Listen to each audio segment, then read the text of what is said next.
মার্কিন president Donald Trump আবার ইরানকে হুমকি দিয়েছেন। তিনি বলেছেন, পিক এক্স মাউন্টেন, সেই পাহাড়ে হামলা চালানোর হুমকি দিয়েছে ডোনাল্ড ট্রাম্প। তিনি বলেছেন, ইরান যদি চুক্তি করে তাহলে ভালো কথা, যদি চুক্তি না করে তাহলে আমরা পিক এক্স মাউন্টেনে হামলা চালাবো। এদিকে ইসরায়েলের প্রধানমন্ত্রী বেনিয়ামিন নেতানিয়াহু ডোনাল্ড ট্রাম্পকে এই পিক এক্স পাহাড়ের ব্যাপারে আরও কিছু তথ্য জানাতে চেয়েছেন। ডোনাল্ড ট্রাম্প বলেছেন, নেতানিয়াহুর তথ্যের আমার কোনো প্রয়োজন নেই।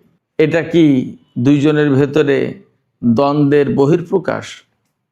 এদিকে ইরানের সামরিক বাহিনীর যৌথ কমান্ড বলেছে, যে সমস্ত দেশ মার্কিন প্রস্তাব লুফে নেবে এবং জাহাজের ক্ষতিপূরণ বাবদ ইরানি সম্পদ কাজে লাগাবে, সেই সমস্ত দেশের জাহাজকে হরমুজ প্রণালী দিয়ে চলতে দেয়া হবে না।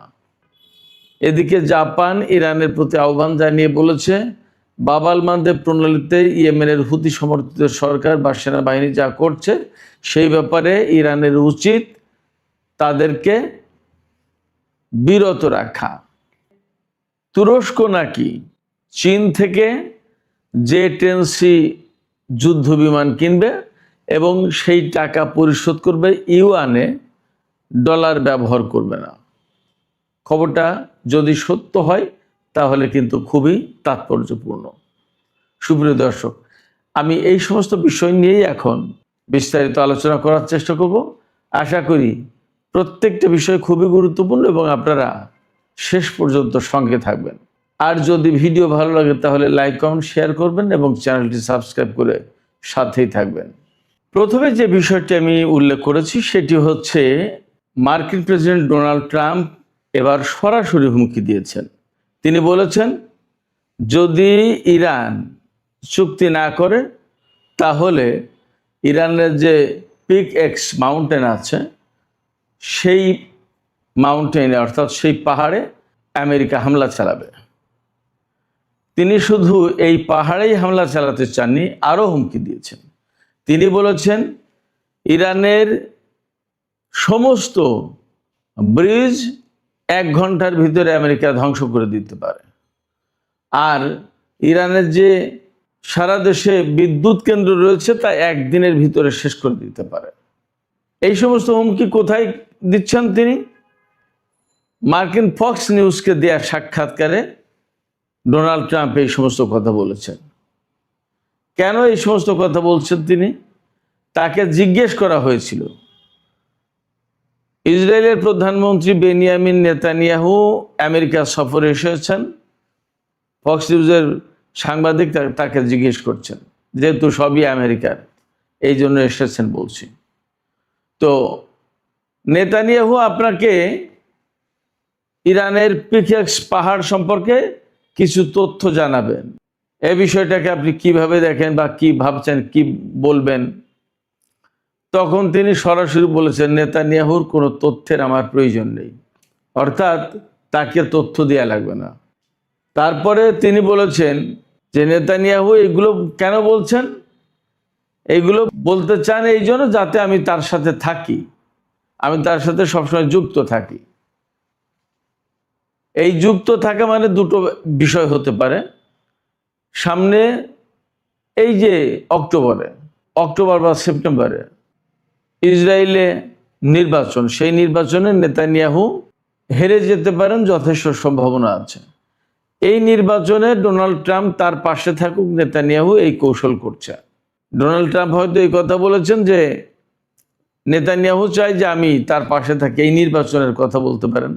অথবা এমন হতে পারে, ইসরায়েলের সাথে যে ইরানের দ্বন্দ্ব, সেই দ্বন্দ্বে মার্কিন প্রেসিডেন্ট ইসরায়েলের প্রধানমন্ত্রী বা ইসরায়েলের পাশে থাকুন, হয়তো এটাও মিন করতে পারেন।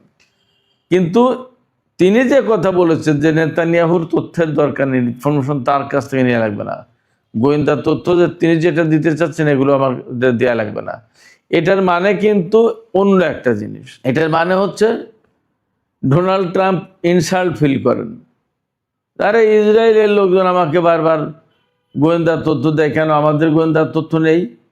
ভাবটা এরকম যে ইসরায়েলের প্রধানমন্ত্রীর কাছ থেকে গোয়েন্দা তথ্য নিতে হবে আমার, এবং তিনি এখানে একরকম বিরক্তি প্রকাশ করেছেন। বিরক্তি প্রকাশ করে তিনি বলেছেন যে আমি যদি আজকে প্রেসিডেন্ট না থাকতাম তাহলে নেতানিয়াহু কোনো মতেই টিকতে পারত না এবং ইসরায়েলের অস্তিত্ব থাকতো না। কেন বলছেন? অনেকগুলো কারণে। নেতানিয়াহু যে সমস্ত দুর্নীতির মামলায় জর্জরিত বা যে সমস্ত সংকট আছে দেশের ভেতরে, অভ্যন্তরীণ রাজনীতিতে তো তাদের টানাপোড়েন আছে, সেই জায়গায় ডোনাল্ড ট্রাম্প সরাসরি হস্তক্ষেপ করেছে নেতানিয়াহুর পক্ষে। এটা একটা দিক। আর একটা দিক হচ্ছে যে এই যে ইরানের সাথে ইসরায়েলের যে যুদ্ধ, আমেরিকা যদি না থাকতো তাহলে ইরান এতদিন ইসরায়েলকে অস্তিত্বহীন করে দিত, মোটামুটিভাবে এটা বলা যায়। ইরান বলেও আমেরিকা যদি ইসরায়েলের পাশে না থাকে তো ইসরায়েল এক সপ্তাহ টিকবে না। তো সেই জায়গা থেকে ডোনাল্ড ট্রাম্প বিরক্ত হন নেতানিয়াহু যখন বলল যে আমার কাছে এই গোয়েন্দার তথ্য আছে, আপনি এই কাজ করুন। তখন উনি বিরক্ত হন যে আমার গোয়েন্দা তথ্য কি খুব দুর্বল নাকি, আমাদের দেশের গোয়েন্দা সংস্থা? তার মনোভাবটা এরকম, মানে উনি এক ধরনের অপমান বোধ করেন নেতানিয়াহু যখন পিড়াপিড়ি করে। ডোনাল্ড ট্রাম্প আরও বলেছেন ইরান যদি চুক্তি না করে তাহলে ওই পিকেক্স মাউন্টেন একদম ধ্বংস করে দেওয়া হবে। আমেরিকা বা ইসরায়েল বলছে যে ওই পিকেক্স পাহাড়ে ইরানের সমৃদ্ধ ইউরেনিয়াম রয়েছে এবং সেখানে ইরান গোপনে পরমাণু বোমা বানানোর চেষ্টা করছে। আমি একদিন পিকেক্স পাহাড় নিয়ে বলেছিলাম, এই পাহাড়ের 600 মিটার গভীরে ইরানের পরমাণু স্থাপনা আছে এমন তথ্য পাওয়া যায়। ইরান সম্ভবত এমন কথাও বলেছে যে এইটা নিতান্তই তাদের বানানো খবর। সেই পিকেক্স পাহাড়ে ইরানের পরমাণু কর্মসূচি থাকুক বা না থাকুক, ডোনাল্ড ট্রাম্প একদম সুনির্দিষ্ট লক্ষ্যবস্তু ধরে নিয়েছে এবং সেই পাহাড়ে হামলার কথা বলেছে। প্রশ্ন হচ্ছে যে আমেরিকা হামলা চালালেই, যেমনটি বলছেন ডোনাল্ড ট্রাম্প যে 1 ঘন্টার ভিতরে সমস্ত ব্রিজ ধ্বংস করে দিতে পারি, একদিনের ভিতরে সমস্ত বিদ্যুৎ কেন্দ্র ধ্বংস করে দিতে পারি, এতে ইরানকেও যদি ফ্রি হ্যান্ডে বলা হয় যে আমেরিকার সব কিছু ধ্বংস করে দিতে পারবে। কিন্তু আমেরিকা ইরানের উপর হামলা চালাতে গেলে ইরান তো একদম বসে থাকবে না, কিছুই যে প্রতিরক্ষা করতে পারবে না তা তো না। এবং দিন দিন আমরা তো দেখছি ইরানের পাওয়ার দিন দিন প্রকাশ পাচ্ছে। প্রথমে যা ছিল আস্তে আস্তে আস্তে আস্তে এখন অনেক কিছু বেড়ে গেছে। এবং শুধু তাই না, মধ্যপ্রাচ্যের পরিস্থিতি যা, তাতে তো মার্কিন ঘাঁটিগুলো অস্তিত্বহীন হয়ে পড়েছে। সেক্ষেত্রে ডোনাল্ড ট্রাম্প হুমকি দিলেই ইরান যে সেই হুমকিতে পড়ে যাচ্ছে, ইরান সে ব্যাপারে ভয় পাবে, ব্যাপারটা এমন না। বরং কি হবে, এখন আন্তর্জাতিক অঙ্গন থেকে কিন্তু ব্যাপক চেষ্টা চলছে ইরান এবং আমেরিকার মধ্যে নতুন করে কূটনৈতিক আলোচনা শুরু করে এবং ইসলামাবাদ যে সমঝোতা স্মারক সই হয়েছিল ওর ভিত্তিতে আবার আলোচনায় ফেরা এবং চূড়ান্ত চুক্তির ব্যবস্থা করা। কিন্তু ফ্যাক্ট হচ্ছে যে ইরান সম্ভবত এবার আর যাবে না এইভাবে, কারণ বিশ্বের কারোর মুখ নেই ইরানকে বলার এই কথা, হ্যাঁ আমরা গ্যারান্টি দিচ্ছি আমেরিকা চুক্তি মানবে এবং আলোচনা স্বাভাবিকভাবে এগিয়ে নেবে। বরং ইরান যে কথা বলছে যে আমরা পরিষ্কার দেখতে পাচ্ছি যখনই তেলের দাম বেড়ে যায় তখনই আমেরিকা আলোচনায় বসার কথা বলে, ডিপ্লোম্যাটিক প্রসেসের কথা বলে। এখন $100 উপরে তেলের দাম চলে যাওয়ার কারণে তারা আবার এই যুদ্ধবিরতি দিয়েছে এবং নিজেরাই কারোর সাথে কোনো কথা না বলে তারাই নিজেরাই চুপ, এবং তারা এখন আলোচনার কথা বলছে নানান কথা। কিন্তু ইরান এই চুক্তির দিকে আর যাবে কিনা সন্দেহ আছে। ইরান বলছে যে আমরা তো তাদেরকে চিনি, তারা এখন এই কথা বলছে, কিন্তু যখন একটু বেটার হবে অমনি তারা আবার আমাদের বিরুদ্ধে যুদ্ধ শুরু করবে। ইরান এটাও বলছে, অনেকে প্রশ্ন করছে যে কেন ইরান থেমে গেল, আমেরিকা থেমেছে বুঝলাম, কিন্তু ইরান কেন থামলো? ইরান বলছে যে আমরা কোনো আগ্রাসী দেশ না, এটা পরিষ্কার। এই মেসেজ আমরা বিশ্ববাসীর কাছে দিতে চাই। এক। দুই হচ্ছে, আমেরিকা যখন যুদ্ধ শুরু করেছে তখন আমরা শুধু যুদ্ধ শুরু করেছি, আর যখন তারা থেমেছে আমরাও তখন থেমেছি। আমরা অহেতুক আগ বাড়িয়ে আরো বেশি যুদ্ধ করতে চাইছি না। এটা সারা বিশ্বের মানুষ পরিষ্কার দেখুক, বুঝুক, যাতে কেউ না বলতে পারে আমেরিকা থেমে গেলেও আমরা থামিনি, আমরা হামলা চালিয়ে গেছি, এই দোষ যাতে কেউ না দিতে পারে। আর আমেরিকা যদি নতুন করে যুদ্ধ শুরু করে, ইরানও যুদ্ধ শুরু করবে, সে কথা কিন্তু একদম পরিষ্কার বলেছে। এদিকে মার্কিন প্রেসিডেন্ট ডোনাল্ড ট্রাম্প গত 2-3 দিন আগে একটা বক্তব্য দিয়েছেন। বিভিন্ন দেশের জাহাজ এই সমস্ত যে ক্ষতিগ্রস্ত হয়েছে হরমুজ প্রণালীতে ইরানের হামলায় বা মাইন বিস্ফোরণে, এই সমস্ত জাহাজ কোম্পানিকে ক্ষতিপূরণ দেওয়া হবে বিভিন্ন দেশে যে ইরানের সম্পদ আটকে আছে সেই সম্পদ থেকে। ইরানের জবাবে বলেছে আজকে ইরানের সামরিক বাহিনীর যৌথ কমান্ড, এইটা আজকে পরিষ্কার করে বলেছে, আমেরিকা যদি এই কাজ করে, অর্থাৎ ইরানের সম্পদ আটকে থাকা সম্পদ নিয়ে কোনো দেশের জাহাজকে বা জাহাজ কোম্পানিকে বা কোনো দেশকে যদি ক্ষতিপূরণ দেওয়ার চেষ্টা করে, এবং যদি এই অর্থ কোনো জাহাজ কোম্পানি, জাহাজের মালিক বা কোনো দেশ এই অর্থ গ্রহণ করে, তাহলে সেই দেশের কোনো জাহাজ হরমুজ প্রণালীতে চলাচল করতে দেয়া হবে না। এখন আমেরিকার দেয়া অর্থ কোনো দেশ গ্রহণ করবে কি করবে না সেটা তাদের ব্যাপার। তবে ইরান যে শক্ত অবস্থানে গেছে এটা মোটামুটি বেশ পরিষ্কার। হরমুজ প্রণালী এবং তেলের দাম নিয়ে যখন কথা আসলোই, তখন আমি আপনাদেরকে তেলের বাজার সম্পর্কে একটু আপডেট দিই। আজকে আন্তর্জাতিক বাজারে এই কিছুক্ষণ আগের খবর ছিল যে ব্রেন্ট ক্রুড অয়েল দাম কমেছে, দাম কমে এখন $84.03 প্রতি ব্যারেল বিক্রি হচ্ছে। আর ওয়েস্ট টেক্সাস ইন্টারমিডিয়েট যেটা, সেটা বিক্রি হচ্ছে প্রতি ব্যারেল $81.20। তার মানে তেলের দাম বেশ কমেছে। এই তেলের দাম কিন্তু 4-5 দিন আগে $100 চলে গিয়েছিল। আপনারা সবাই জানেন, আমি আগেই বলেছি, নেতানিয়াহু অর্থাৎ ইসরায়েলের প্রধানমন্ত্রী নেতানিয়াহু আমেরিকা সফরে গেছে আজকে, অর্থাৎ এখানে আমাদের যখন মঙ্গলবার রাত, তখন আমেরিকায় মঙ্গলবার দিন সকাল 11টায় হোয়াইট হাউসে ডোনাল্ড ট্রাম্পের সাথে আমেরিকান টাইম বলছি নেতানিয়াহু বৈঠকে বসবেন। মজার ব্যাপার হচ্ছে ওই বৈঠকে ভাইস প্রেসিডেন্ট জেডি ভ্যান্স উপস্থিত থাকবেন। আমার কাছে যেটা মনে হচ্ছে, জেডি ভ্যান্স উপস্থিত থাকার মূল কারণ হচ্ছে সেখানে যাতে নেতানিয়াহু প্রেসিডেন্ট ডোনাল্ড ট্রাম্পকে বিভ্রান্ত করতে না পারেন যুদ্ধ শুরু করার ব্যাপারে, এই জন্য জেডি ভ্যান্স সেখানে উপস্থিত থাকবেন। কারণ গত শুক্রবার হোয়াইট হাউসে যে বৈঠকে বসেছিলেন ডোনাল্ড ট্রাম্প, জেডি ভ্যান্স, মার্কিন সামরিক বাহিনীর চিফস অফ স্টাফের চেয়ারম্যান জেনারেল ড্যান কেইন, যুদ্ধমন্ত্রী পিট হেগসেথ, সম্ভবত পররাষ্ট্রমন্ত্রী মার্কো রুবিও ছিল বা আরও গুরুত্বপূর্ণ ব্যক্তি।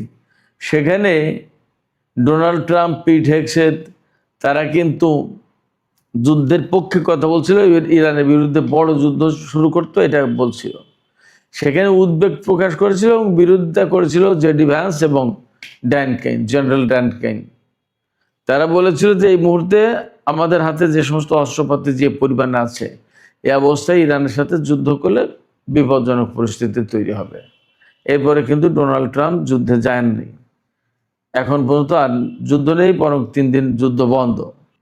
এই অবস্থায় নেতানিয়াহু এই সফরে যে গেছেন, ব্যাপকভাবে ধারণা করা হচ্ছে তিনি ডোনাল্ড ট্রাম্পকে ইরান সম্পর্কে নানা রকমের কথা বলে আবার উস্কানি দিয়ে যুদ্ধের নামিয়ে দিতে পারেন, যুদ্ধে জড়িয়ে দিতে পারেন, আবার যুদ্ধ শুরু করতে পারেন। এই জায়গায় এটা যাতে ডোনাল্ড ট্রাম্পকে ভুল বোঝাতে না পারে, নেতানিয়াহু যাতে এইভাবে উস্কানি দিতে না পারে, সেই জন্য জেডি ভ্যান্স এই বৈঠকে উপস্থিত থাকবে, এমনটাই মোটামুটি ধারণা করা যায়। সুপ্রিয় দর্শক, মধ্যপ্রাচ্যের ক্রাইসিস, তেলের ক্রাইসিস, হরমুজ প্রণালী, বাব আল মানদেব প্রণালীর যে ক্রাইসিস, এই প্রেক্ষাপটে জাপানের পররাষ্ট্রমন্ত্রীর সাথে ইরানের পররাষ্ট্রমন্ত্রীর ফোন আলাপ হয়েছে। সেই ফোন আলাপে জাপানের পররাষ্ট্রমন্ত্রী ইরানের পররাষ্ট্রমন্ত্রীকে বলেছেন যে বাব আল মানদেব প্রণালীতে যে সংকটটা তৈরি করলো হুতি গেরিলারা বা হুতি সমর্থিত সামরিক বাহিনী ইয়েমেনের, তাদেরকে আপনারা একটু বুঝায় যাতে সৌদি আরবের সাথে এই ধরনের সংঘাতে না জড়ায় এবং বাব আল মানদেব প্রণালী যাতে খুলে দেয়, তাদেরকে বুঝিয়ে একটু বিরত রাখার চেষ্টা করতে বলেছেন। বাট ইরান এখানে খুব একটা তো পজিটিভ রোল প্লে করবে বলে মনে হয় না, অর্থাৎ বাব আল মানদেব প্রণালী খুলে দেওয়ার ব্যাপারে ইরান কিছু বলবে এমনটা মনে হয় না। কারণ হরমুজ প্রণালী আর বাব আল মানদেব প্রণালী যখন আটকে দেওয়া হয়েছে তখন সারা বিশ্বে খবর হয়ে গেছে এবং মার্কিন প্রেসিডেন্ট ডোনাল্ড ট্রাম্প কিন্তু যুদ্ধ বন্ধ করতে বাধ্য হয়েছে। এই বাব আল মানদেব প্রণালী দিয়ে ইয়েমেনের সাথে যে সৌদি আরবের সংকট আছে, এই সংকটগুলো পরিষ্কার পরিচ্ছন্ন হবে এবং এগুলোর হয়তো একটা অবসান হবে। জাপানের পররাষ্ট্রমন্ত্রী আজকে যখন হুতিরা বাব আল মানদেব প্রণালী আটকে দিয়েছে তখন তাদেরকে নিয়ন্ত্রণের কথা বলছে ইরানকে, কিন্তু সৌদি আরব যখন ইয়েমেন একটা দরিদ্র দেশ, গরিব, সেই দেশের উপর আকাশপথে, সমুদ্রপথে, স্থলপথে অবরোধ দিয়ে রেখেছে এবং সেটা 11-12 বছর ধরে, জাপান তখন কেন কিছু বলে না? খুবই আশ্চর্যজনক। অথচ জাপানের মতো অর্থনৈতিক শক্তি, তারা যদি সৌদি আরবকে কিছু বলে, আমেরিকাকে কিছু বলে, তাহলে কিন্তু তার প্রভাব অন্যরকম পড়ে। সুপ্রিয় দর্শক, সবশেষ যে বিষয়টি নিয়ে আলোচনা করতে চাই সেটি হচ্ছে যে তুরস্কের প্রেসিডেন্ট রজব তাইয়িপ এরদোগান নাকি বলেছেন যে তিনি চীন থেকে J-10C যুদ্ধ বিমান কিনবেন এবং এই যুদ্ধ বিমানের যে দাম হবে সেই দাম পরিশোধ করবেন তিনি ইউয়ানে, ডলার ব্যবহার করবেন না। এই খবর এসেছে সামাজিক যোগাযোগ মাধ্যমে। কতগুলো বিমান তিনি কিনবেন এটা পরিষ্কার না, কিন্তু তিনি বলছেন, খবরে দাবি করা হচ্ছে যে এই বিমানের যত যা দাম হয় তা সব ডলারে বাদ দিয়ে ইউয়ানে পরিশোধ করবেন। তার মানে ডি-ডলারাইজেশনের প্রক্রিয়ায় তুর্কি প্রেসিডেন্ট থাকবেন। কেন তিনি চীনের বিমান কিনতে যাচ্ছেন? আমি যা মনে করি, আমেরিকা যে F-35 দিতে চেয়েছিল আবার দিতে চাইল না, অথচ তুরস্কের কাছ থেকে আমেরিকা টাকা নিয়েছে, তাদের সাথে চুক্তি আছে। সম্ভবত আমেরিকাকে আরেকবার চাপে ফেলুন, একবার চাপে ফেলেছে রাশিয়ার কাছ থেকে S-400 কিনে, এইবার চাপে ফেলবে J-10C কিনে। তুরস্ক আসলে কোন খেলা খেলছে, এরদোগান কোন খেলা খেলছে এখনই বোঝা মুশকিল। ব্যাপারটা যদি এরকম হয় তাহলে মোটামুটি ধরে নিতে হবে যে তুরস্ক আমেরিকাকে আবার একটা পাল্টা কিছু করার চেষ্টা করলো।